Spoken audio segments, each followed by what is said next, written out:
का नमस्कार। तो आइए शुरू करते हैं समग्र शिक्षा उत्तर प्रदेश और यूनिसेफ लखनऊ की तरफ से प्रस्तुत कार्यक्रम जन पहल। शिक्षा प्रगति की ऐसी सीढ़ी रोशन होती जिससे हर पीढ़ी।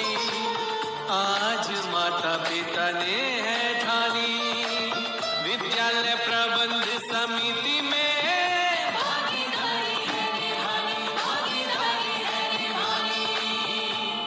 प्रणाम काकी, तो पहुंच गई आप समय पर अपने आशीर्वाद के साथ। अरे विद्या, बड़े बुजुर्गों के पास आशीर्वाद के सिवा और होता भी क्या है देने को। लेकिन काकी, ये भी तो सच है कि बड़ों के आशीर्वाद के बिना कोई काम पूरा नहीं हो सकता। हाँ विद्या, तभी तो मैं स्कूल जाने वाले हर बालक बालिका को यही आशीर्वाद देती हूँ कि भाई तुम पढ़ो और जीवन में आगे बढ़ो। तो लाओ काकी, ये थोड़ा सा आशीर्वाद मेरी तरफ भी खिसका दो, मेरा भी कोई काम बन जाएगा। अरे चंदू, तू कोई काम करेगा तभी तो तेरा काम बनेगा ना। जा, मैं तेरे लिए अपना आशीर्वाद बर्बाद ना करती हूँ। क्यों काकी? मैंने अब इस प्रोग्राम में आना शुरू कर दिया, तो क्या ये काम नहीं है? पर आज तुम देर से क्यों पहुँचे चंदू? बताओ विद्या बहन। अरे अरे अरे, थम जा रे, तेरी बात भी सुन लेंगे। विद्या बेटी, तुम आज के प्रोग्राम की बात शुरू करो पहले। ठीक है काकी। तो सुनने वाले भाई बहनों, सोशल यानी सामाजिक ऑडिट के बारे में आपको बताने का सिलसिला हमारे आज के कार्यक्रम में भी जारी है। हाँ भाई, यही वादा तो किया था हमने अपने सुनने वालों से। लेकिन काकी, आज हम किसी स्कूल के सोशल ऑडिट के नतीजों पर पहुंचने के लिए इसके दल द्वारा जो प्रपत्र या परफॉर्मा भरा जाता है उसके बारे में बताएंगे। तो इसे एक तरह से सर्वे करना भी कहा जाता है। इसके बारे में तो दल के लोगों को बताया और समझाया भी जाता होगा। मतलब कि ट्रेनिंग भी दी जाती होगी। क्यों नहीं दी जाती? इसके लिए ऑडिट टीम को प्रशिक्षण देकर प्रपत्र भरने में आने वाली परेशानियों से बचाया जा सकता है। तो आज हम ऐसे ही एक प्रशिक्षण कार्यक्रम में चलते हैं, जहां एक अधिकारी महोदय द्वारा ऑडिट टीम को इस प्रकार की ट्रेनिंग दी जा रही है। अच्छा। अरे चंदू, तू कुछ बोल ना रहा? अरे सो तो नहीं गया कहीं? हाँ, चंदू तो काफी देर से कुछ बोला ही नहीं। अरे चंदू, अरे क्या हुआ? कुछ नहीं हुआ। अरे ये तो रूठ गया लगता है। पर क्यों काकी? ये जो बात सुनाना चाहे था वो मैंने सुनाने जो ना दी। अच्छा चल रे, बता, प्रोग्राम में आने में क्यों देर हो गई तुझे? बता, नहीं तो पेट में दर्द होता रहेगा तेरे। हाँ काकी, देर हो गई क्योंकि मैं उस बिल्ली को छोड़ने जंगल में चला गया था, जो न जाने कहां से हमारे घर आ गई थी। अरे हाँ, वो तो तुम लोगों को बड़ा परेशान करे थी। कभी दूध पी जाती थी तो कभी रसोई झूठी कर देती थी। हाँ, तो अम्मा ने कही कि चंदू, इस बिल्ली को जंगल में छोड़कर, ताकि इसे हमारे घर लौटने का रास्ता याद ही न रहे। अच्छा, तो फिर? मैं उसे दूर जंगल में छोड़ तो आया, पर लौटते हुए खुद ही घर का रास्ता भूल गया। तो फिर तुम घर कैसे पहुँचे चंदू? उस बिल्ली के पीछे पीछे चल के।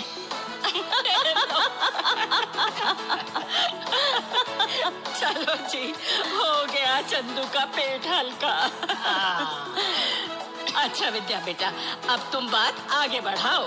तो काकी, अब हम चलते हैं सोशल ऑडिट टीम के ट्रेनिंग प्रोग्राम में। हाँ विद्या बहन, जल्दी चलो।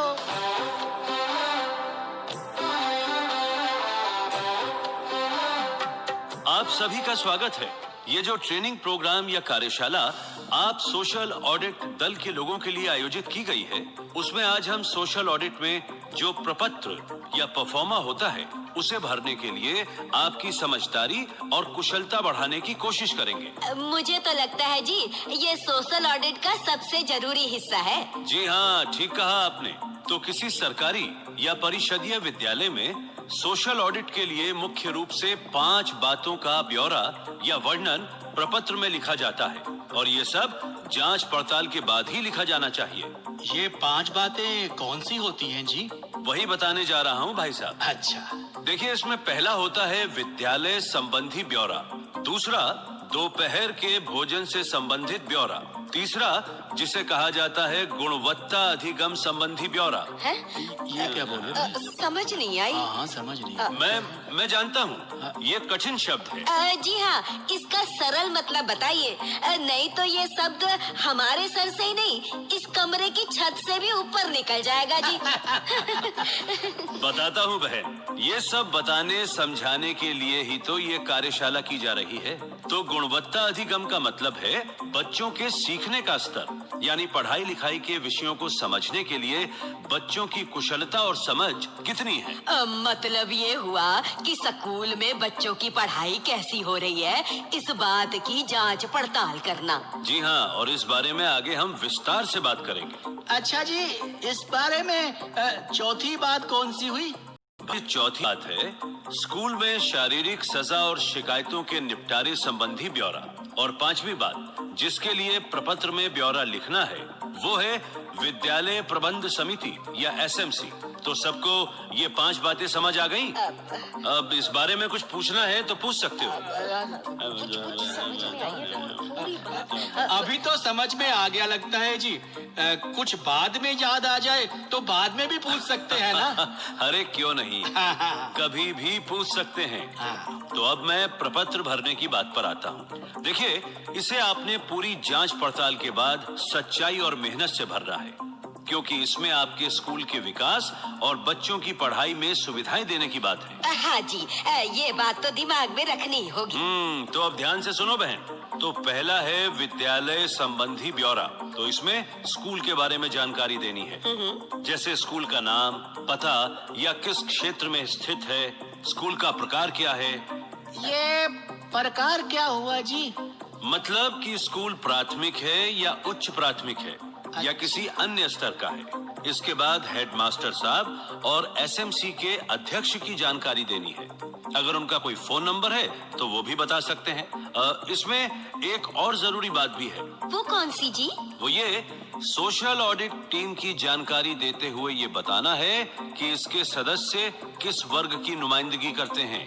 मतलब इसमें कौन बच्चों के माता पिता हैं, कौन अध्यापक हैं, या कौन स्वयं सहायता समूह आदि की तरफ से आए हैं। जी हाँ, यही मतलब है जी। और अब प्रपत्र के जिन बहुत जरूरी सवालों पर आपको ध्यान से जवाब देना है वो है, क्या प्राथमिक स्कूल के 1 किलोमीटर के दायरे में रहने वाले सभी बच्चे स्कूल में दाखिल हो चुके हैं? अच्छा। क्या उच्च प्राथमिक स्कूल के 3 किलोमीटर के दायरे में रहने वाले सभी बच्चे स्कूल में दाखिल हो चुके हैं? तो मतलब इसके जवाब पता करने हैं हमें। जी हाँ, और क्या हेडमास्टर साहब और अध्यापकों ने स्कूल रिकॉर्ड में दर्ज करने के लिए 6 से 14 वर्ष के सभी बच्चों की सूची बनाई? क्या उसके लिए सालाना परिवार सर्वेक्षण किया गया? जो बच्चे स्कूल नहीं आते, क्या उन बच्चों को स्कूल में दाखिल करवाने की कोशिश की गई? सर जी, हमें तो अब सोशल ऑडिट की हर बात जरूरी लग रही है। और हाँ, आपको शिक्षा के अधिकार अधिनियम के बाद बच्चों के स्कूल दाखिले के आंकड़े भी जानने हैं। इस अधिनियम के अनुसार बच्चों को जो सुविधाएं और अधिकार दिए गए हैं, आपको उन पर भी ध्यान देना चाहिए। जैसे बच्चों को स्कूल की पुस्तकें मिली या नहीं, अगर मिली तो किस तिथि को मिली, जिन बच्चों को किताबें नहीं मिल सकी तो उन्हें क्यों नहीं मिल सकी, ये सब जांच पड़ताल करके आपको प्रपत्र में लिखना है। इसमें तो जी स्कूल की वर्दी की बात भी आ जाती है। जी हाँ, बिल्कुल आती है, जरूर आती है। क्या बच्चों को वर्दियां मिली तो किस तिथि को बांटी गई, क्या वर्दी की क्वालिटी पर ध्यान दिया गया, कुछ बच्चों को अगर वर्दी नहीं मिली तो क्यों नहीं मिली, ये सब बातें सोशल ऑडिट के तहत आती हैं। इसमें तो स्कूल में बुनियादी सुविधाओं की बात भी होनी चाहिए ना? जी हाँ, उसकी जांच भी आपको करनी है। इसमें तो ये जरूर लिखना होगा कि स्कूल में क्या लड़कियों और लड़कों के लिए अलग अलग शौचालय, और वो क्या काम भी कर रहे हैं या नहीं। हाँ भाई, इसके अलावा पीने के पानी, पुस्तकालय, खेल के मैदान, 4 दीवारी आदि की बातें भी लिखी जानी चाहिए। और ये भी पता करना चाहिए कि RTE अधिनियम के अनुसार स्कूल में कक्षाओं के लिए पूरे कमरे हैं या नहीं। तो बात आ गई समझ में? जी हाँ। जी जी जी हाँ हाँ जी, हाँ। जी। तो अब मैं बच्चों के लिए स्कूल से मिलने वाले दोपहर के भोजन की बात करता हूँ। सर जी, दोपहर के भोजन का समय तो हमारे लिए भी हो गया। चलिए ठीक है, आप पहले भोजन कर लीजिए, फिर बात को आगे बढ़ाते हैं। ठीक है। अच्छा। चल।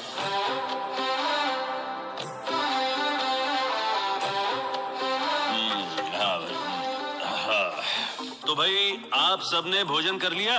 जी हाँ जी हाँ सर जी, कर लिया। बहुत मजे का खाना था। हाँ।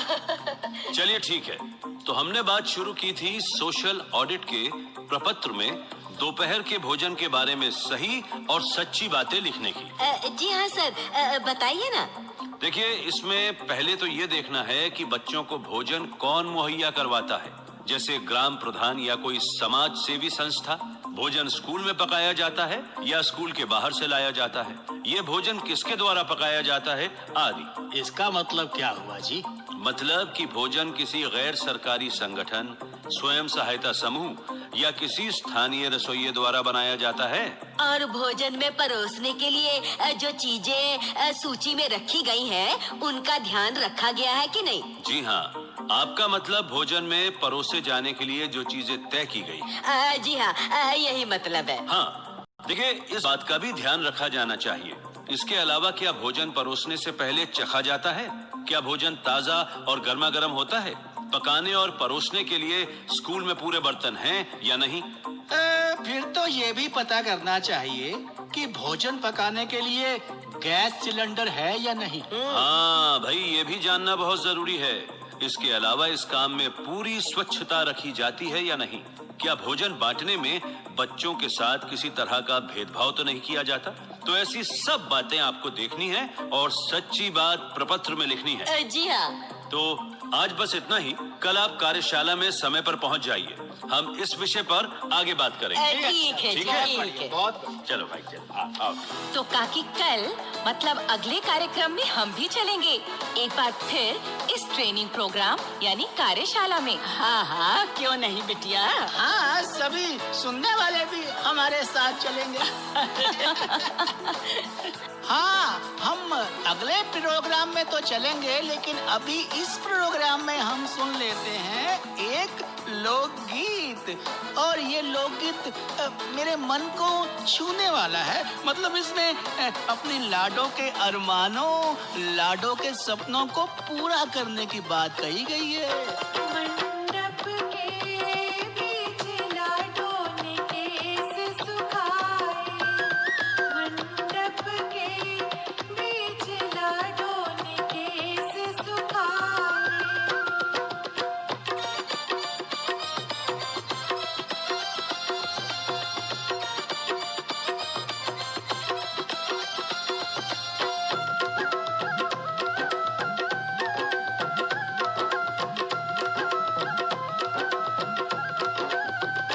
दादा चतुर वर ढूंढा, सुघड़ वर ढूंढा। दादा चतुर वर ढूंढा, सुघड़ वर ढूंढा। दादी दे रही कन्या, रानी लाडो ने केस सुखाए। दादी दे रही कन्या, रानी लाडो ने केस सुखाए। मंडप के बीच लाडो ने केस सुखाए, मंडप के बीच लाडो ने केस। भाइयों बहनों, अगर आप अपनी बात हम तक पहुंचाना चाहते हैं या विद्यालय प्रबंध समिति के बारे में कोई जानकारी चाहते हैं या कार्यक्रम के बारे में कोई सुझाव देना चाहते हैं, तो इस पते पर लिखें। हमारा पता है समग्र शिक्षा उत्तर प्रदेश, सर्व शिक्षा अभियान ऑफिस, विद्या भवन, प्रथम तल, फर्स्ट फ्लोर, निशांतगंज, लखनऊ 226007। तो अब जन पहल के अगले कार्यक्रम तक विद्या और अपनी काकी और अपने चंदू को आज्ञा दीजिए। जय हिंद। शिक्षा प्रगति की ऐसी सीढ़ी रोशन